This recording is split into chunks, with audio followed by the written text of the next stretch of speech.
Hi, my name's Lauren. In this video, we're going to be going over payments within FieldPulse. If you haven't already gotten started with FieldPulse Payments allows your customers the ability to pay via credit card. And it's actually directly integrated with FieldPulse. It makes it super, super simple. So if you haven't already gotten started with that, reach out to support@fieldpulse.com and our customer success team will make sure to get that started for you. So I'm going to show you the different ways to apply payment to an invoice. I'm going to show you where you can go on a job record to see the status. So whether it's been invoiced, whether it's been paid, it's partially paid. And then I'll show you where you can find all of your payments within FieldPulse. So let's start with an invoice. So if you hop underneath the sales tab and we go into an invoice, let's go ahead and just pick one. You'll notice that this has been sent to the customer. Over here, you're going to see the total amount due. Let's say you are ready to apply payment to this specific invoice. All you have to do is click payment. Here, you can send the request payment. Of course, if you're just looking to mark it, here you're going to see the different methods that you can apply. So we have cash, check, credit card, bank transfer, or other. Let's say they paid with cash. Here in the note section, we always recommend writing out something relevant. This is also going to be shown here in the payments tab here in a second. And all you have to do is hit save. And you'll notice the status automatically changes to paid. I'm going to go into another invoice. If I click into right here, you'll notice amount total, amount due. Let's say for this one, you're only looking to accept a partial payment. So maybe you're looking to collect a deposit first. What you would do is you would come into preview. Here, you can actually select the different amounts. So we have a remaining balance, we have a set amount, or you can do a percentage of the total.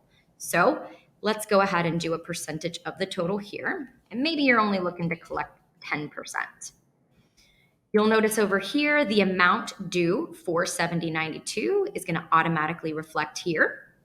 If we email this link to the customer, we can. If your customer is with FieldPulse Payments, something that's really cool is you can actually toggle this on, and it'll include a payment link in the email we send. And your customer can actually, through a secure portal, insert their information, and it's directly applied to the invoice.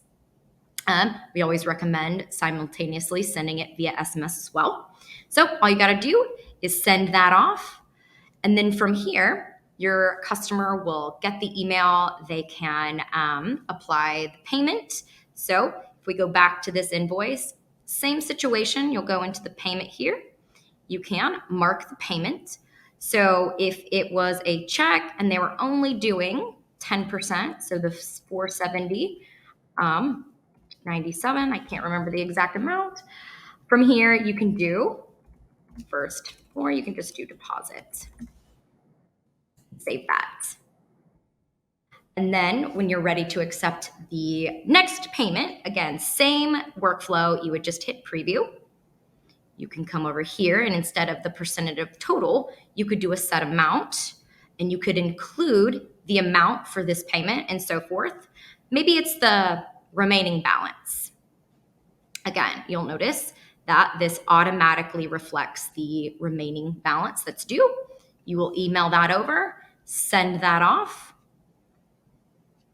They'll receive it just like they always have. If they are finishing the rest of the payment with a check, again, this is going to default to the amount due. You could do final payment received.